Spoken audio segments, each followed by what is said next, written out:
Asalaamu calaykum. Ma ogtahay dunidan maanta inay ka diiwaan gashan yihiin ama laga yaqaano in ka badan 800 oo nooc oo lo ah, kuwaas oo caan ku ah waxyaabo kala duwan oo ay mid waliba sideeda gaarka u leedahay.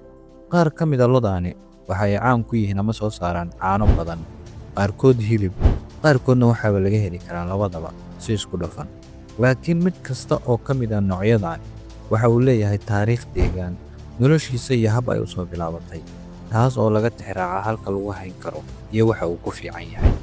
Marka aan joogno Soomaaliya, oo ah dal ku yaalla ama dhaca bariga Afrika, waxaanu leeyahay deegaano ama cimilo kala duwan, sida dhul diiran, dhul qalalan, iyo dhul inta badan iska roobay ah, kaas oo ah cimilooyin kala duwan kuna dhaqmi karaan xoolo kala nooc ah oo kala duwan. Haddaba waxaan isla eegi doonaa noocyada lodan 3 ka mid ah, kuwaas oo aan isleeyahay waa 3da ugu muhiimsan ee laga heli karo, sababta iyo waxa loo dhaqdo lo. 3daas nooc ee aan soo qaadan doono, mid walba waxa aan ku qiimeyn doonaa waxyaabaha uu ku fiican yahay iyo sida haddii aad tahay qof raba inuu xoolo dhaqdo aad u dhaqan lahayd ama uga faa'iidaysan lahayd. Haddaba waxaan doonayaa muuqaalkan inaan arrintaas kula ogaano.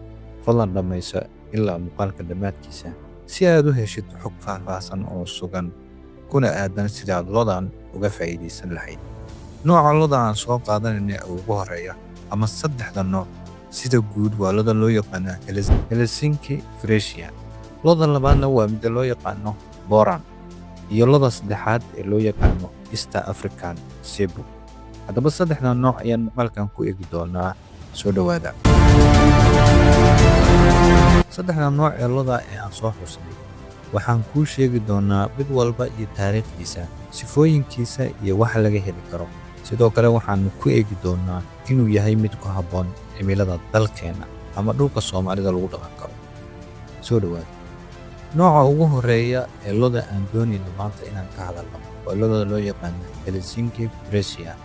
Nooca lodan waa lo caan ku ah caanaha ugu badan, asalkeeduna waxa uu ka soo jeedaa waqooyiga Yurub, gaar ahaan Netherland iyo Jarmalka oo ahaa meesha ay ku soo aas-aasantay ama ay ka timid. Lodan sida caadiga ah miisaan ahaan waxay aad uga weyn tahay lodeenna aan dhulkeena Soomaalida ku dhaqanno. Sidoo kale jirka iyo cabbirka inta ay la eg tahayna way ka weyn tahay. Sidoo kale dhanka cuntada ayay ka badan tahay, waana lo waaweyn oo wax badan cunta. Nooca lodan waxaa la bilaabay in la tarmiyo ama la isku dhafo noocyo kala duwan oo lo ah boqolaal sano ka hor. Hadafka loo abuuray ama la iskugu daray lodan noocyadeeda kala duwan waxa uu ahaa in laga helo caano, taas oo keentay in ay soo saaraan caano aad u tayo sarreeya oo dunida aad looga ixtiraamo. Lodan halka sac oo ka mid ah waxaa la qiyaasaa in maalinkii laga lisi karo celcelis ahaan 25 ilaa 40 litir oo caano ah waa halkii sac, taasoo ay ku imaan karto xilliyada la liso, waxa la siiyo iyo halka caanahaas sida loo adeegsado. Sidoo kale lodani caqabadaha ay leedahay ama dhibka aad kala kulmi kartid waxaa ka mid ah waxay aad uga xun tahay cimilada kulul oo kuma noolaan karto. Waa lo u baahan dhul qabow oo inta badan uu ka heli karo dhul xasiloon oo qabow ama cimilo aad u qabow ayuu u baahan yahay. Cimiladu haddii ay kulushahay ma aha mid ku noolaan kara. Wuxuu sidoo kale u baahan yahay daryeel iyo caafimaad joogto ah oo mar walba si joogto ah in loo daryeelo ayuu kaa doonayaa. Haddii aanad u samaynin dhakhaatiir gaar ah ama waxa loo yaqaano caafimaad joogto ah, sacani wuxuu noqon doonaa mid aan ku anficin. Cuntada ayaa ah sidoo kale waxyaabaha ugu muhiimsan ee lodani u baahan tahay. Haddii aan si isku dheelitiran loo siinin, waxa adkaan doonta in waxa aad ka filis aad ka hesho. Haddii aad danaynayso caano badan, lodani waa dooqa ugu habboon ee aad qaadan lahayd, balse waa inaad u diyaarisaa qaboojiyayaal iyo agab ka caawin kara inay cimilada adag ee Soomaalida dhulkeeda ku noolaato, iyo sidoo kale dad dhakhaatiiro caafimaad ah oo la tacaala xanuunadeeda. Nooca saddexaad ee loda aan doonayna inaan ka hadalno waa loda loo yaqaano Borant. Haddaba lodan loo yaqaano Borantu waa nooc lo ah oo burburan, jirkeedana sidaad hadda muuqaalada aan soo dhigi doono halkan aad ka arki doontaan waa lo cayilan. Loda Soomaalidana aad uga eg oon laga aqoon. Lodan asalkeedu waxay ka aasantay bariga Afrika, gaar ahaan dhulka ay degaan qoomiyadda loo yaqaano Boranta oo ka mid ah Oromada.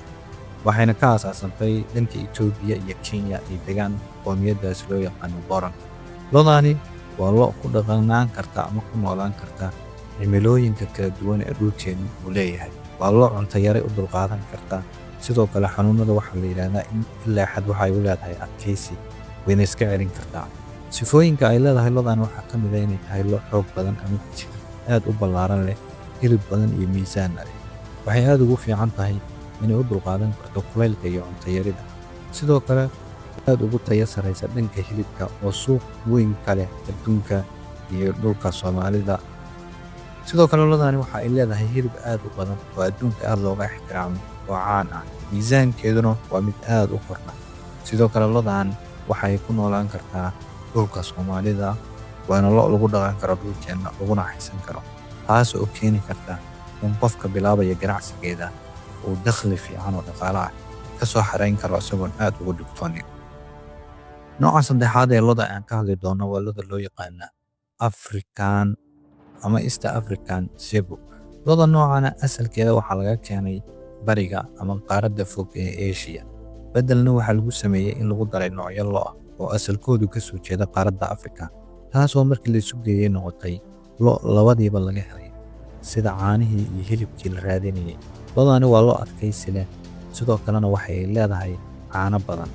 Lo'dan markii la isku daray nooca Afrikaanka iyo noocii Asia laga keenay, sida aan soo sheegnay waxaa ka soo baxay caano aad u xooggan, waxayna leedahay caano fiican. Sifooyinka lo'dan waxaa ka mid ah inay tahay lo' waaweyn ama tuur leh. Sidoo kale lo'dani waa lo' qoorta u dheer, waxay u adkaysan kartaa kulaylka, waxayna laga heli karaa caano iska dhexdhexaad ah oo sidii Friesian-ka oo kale aan ahayn, oo iska dhexdhexaad aan aad u badnayn. Sidoo kale hilib ahaan way ka yar tahay nooca dooranta oo hilib ahaan dooranta ma gaarto, waana mid iyada laftigeedu hilib fiican leh. Faa'iidooyinka ay leedahay lo'dan loo yaqaan East African Zebu waa lo' ku habboon nolosha dhulkeenna guud ee Soomaalida, laguna dhaqan karo. Waxay u adkaysan kartaa cimilada kulul, inta badan daaqdaaqa yar, iyo sidoo kale waxay u baahan tahay biyo aan badnayn mararka qaar. Lo'dani waa lo' lagu dhaqan karo dhulka Soomaalida, kuna habboon ayna dhaqan karaan dadka Soomaaliyeed. Haddii aad danaynayso inaad lo'da noocan ganacsi ka samaysana, waxaan aaminsanahay inay tahay nooc aad ka faa'iidaysan karto, kana heli kartid dakhli dhaqaale oo aad ku maareyn kartid noloshaada iyo nolosha qoyskaaga, iyadoo weliba ah nooc ku habboon oo la qabsan karta cimilada iyo deegaanka. Haddaba waxaa la soo gaaray guntii iyo gunaanadkii muuqaalkeena.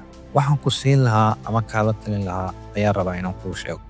Lo' haddii aad doonaysid dhanka caanaha aad ugu wanaagsan, waxay noqon kartaa lo'dan loo yaqaano Friesian ama Helsinki Friesian.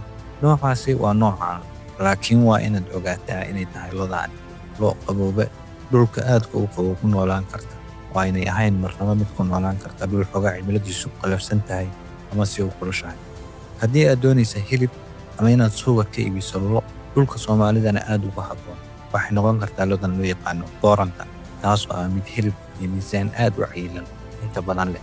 Haddii aad doonaysid caano iska dhexdhexaad ah iyo hilibba, lo'dan loo yaqaano East African Zebu waa nooca ugu habboon oo cimilo ahaanna kugu noolaan karta, hilib dhexdhexaad ah iyo caano labadaba aad ka heli kartid.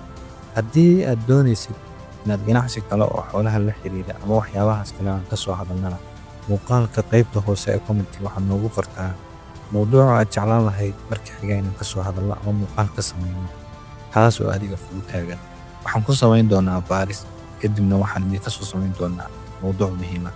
Fadlan haddii muuqaalkan aad halkaa dhammaadkiisa soo gaartay, waad ku mahadsantay, waana kaaga mahadcelinayaa. Waxaanan kaa codsanayaa si fikradahan iyo kuwo kale oo muhiim ah aad u heshid, inaad aragtidaada qaybta hoose ee commentka nagula wadaagtid, muuqaalkana aad like saartid si uu saaxiibo badan oo wanaagsan sida adigoo kale u gaaro. Mahadsanid.